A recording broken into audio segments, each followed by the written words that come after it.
mama dono bikae mana kingeni ni chiega tibisa mara paro ni chiega teseweya kini yuora ini chiega in mama wa bikae sama Victor ni wuoyo mondo konyna sa erokamano Amiso.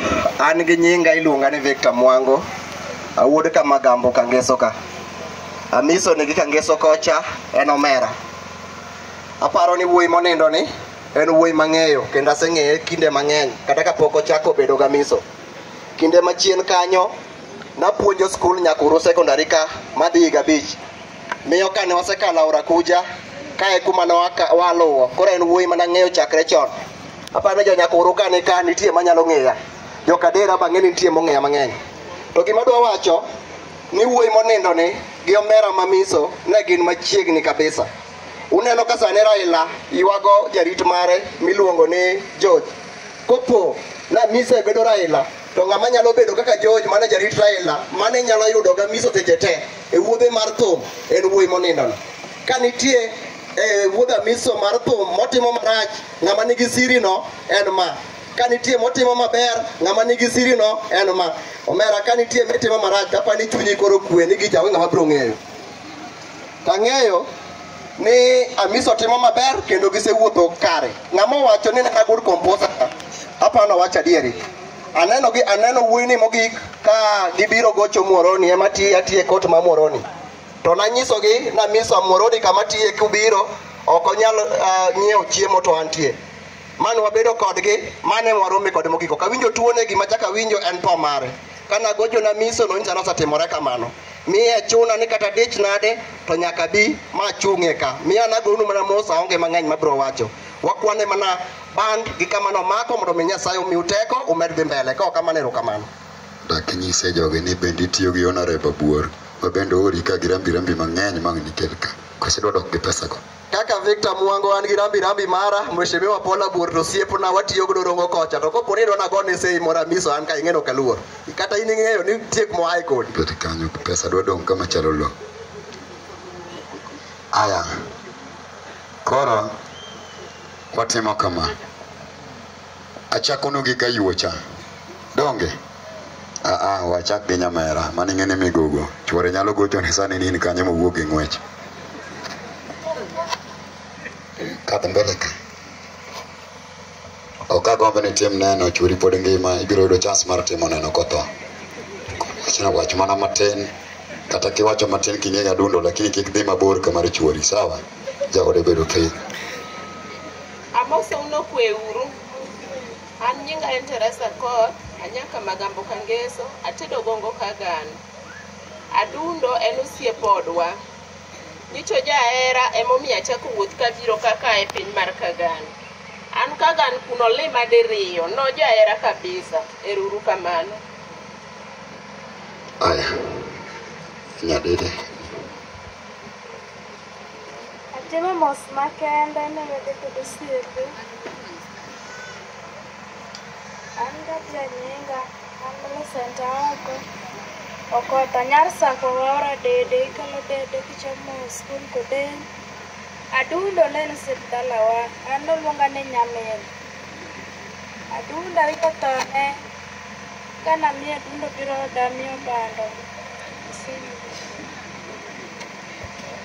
amoso ulicho na kweuru okwe kendo sote dia dogi ginyinga iluongo ni Margaret Adhiambo Chieng achika Ngeso adundo tunero sipitalawa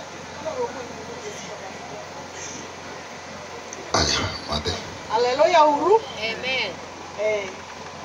Wuoyi monindo ni chunga to chiel. Anang'e en osiep dalawa. Ma en wuod Yora. Koro an kuom ng'e mang'eny nikech bibe molimo dalawa. Koro wan wago mana mos kuom to mare.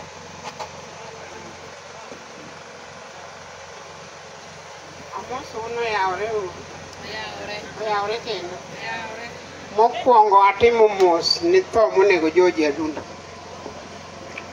Joji nyusiep oda to Joji ne jaluore odalana. To Joji nobedo ka konya mana paro ni an gi jowuoyi ariyo kamedo Gamiso. To Joji sama nawinjo tho Joji, presa noidhona. To Joji lit na moromo kaka nyathina. Akwayo ni chiege oting' wang'e ong'i kaka romo gi higa ma an go. Obed chi liel marito ode, ng'ama miyo onge obed dau obed kwari ok nini. Makra puro bed chuori.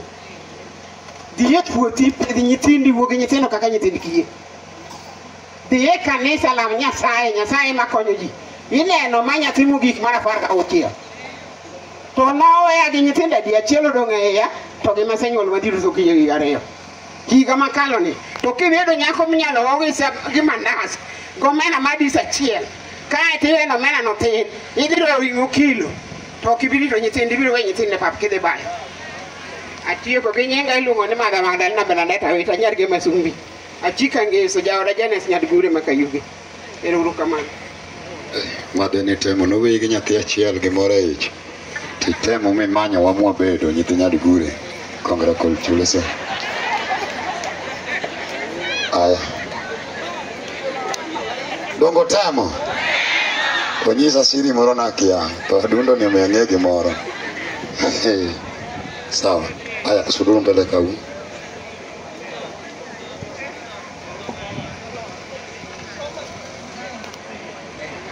Koro mage gene mene adundo.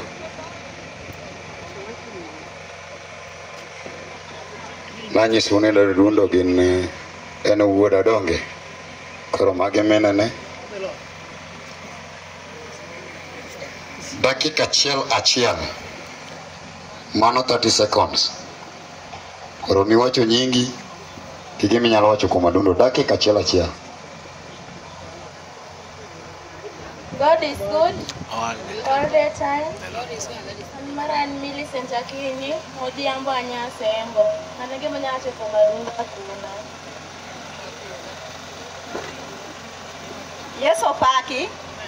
Yeso paki kendo. An nyinga iluongo ni Cynthia Koth Odhiambo. Gima nya wacho kuom adundo ne en nyathi ma jaluor. Adundo ne en wuod odwa kaka iwinjo se wachino. Mana luonge ni wuoda. Lakini thone nobwogowa. Koro onge gima wanyalo time. Wakwayo ne mane odhi gi kwe. Romo e nying Ruoth Yesu. Oyawore duto. Oyawore kendo. An gi nyinga Pamela Odhiambo. Nyage Mramona. Adundo ne wuoda. Adundo no osiepoda kabisa. Adundo gane nigi wuon paro ni nyalo we nowade. Seche duto ne gin kode. Gimoro amora motimo adundo ne ni kode. Kata timo mos kuom tho mopoyo wa kuome. An naneno ka dende lit mos but nokang'eyo chieng' ne nopoya. Bata temo wuoyo gi min ode. Nyamera ibed gi kwe to moloyo ikaw chunyi mi Nyasaye manyalo gik moko duto. Iwacho ni nyithi kiye kod mond liete gin tong wang' Nyasaye. Gimi kwayo ko bituoni. Wuogi Nyasaye biro miyi gimidwaro. Mano kende Ruoth Yesu. Aya, Kangeso Anglo Fighters Band.